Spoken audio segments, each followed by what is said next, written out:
भाजपा नेता शहजाद पूनावाला ने लोकसभा में वक्फ संशोधन विधेयक 2025 पारित होने पर कहा कि 13 घंटों से अधिक समय तक चर्चा के बाद लोकसभा में वक्फ संशोधन बिल पारित हो चुका है। मैं इसका स्वागत करता हूं। ये संविधान की सुरक्षा की जीत है। वक्फ जो मन चाहे अब उस पर दावा नहीं कर पाएगा।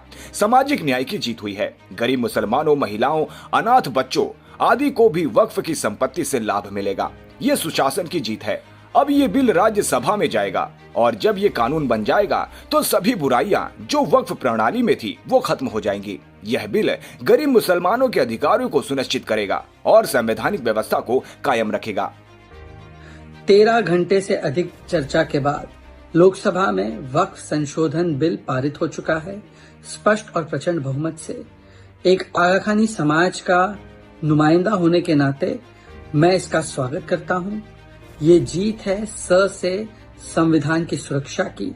मतलब अब अतिक्रमणकारी मानसिकता नहीं चलेगी। वक्फ जो मन चाहे उस पर दावा नहीं कर पाएगा। वक्फ के क्लेम्स पर अब ट्राइब्यूनल में ही नहीं बल्कि कोर्ट में भी सुनवाई होगी।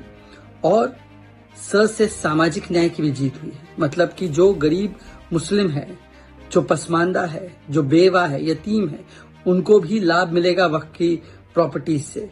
इससे पहले वक्फ की प्रॉपर्टीज लैंड ग्रैबर्स, कुछ अमीर नेता मिलकर लगातार उसका गलत इस्तेमाल कर रहे थे। तो ये से सुशासन की भी जीत है। गुड गवर्नेंस, अकाउंटेबिलिटी, ट्रांसपेरेंसी और करप्शन मुक्त एक व्यवस्था अब वक्फ में मुमकिन हो पाएगी।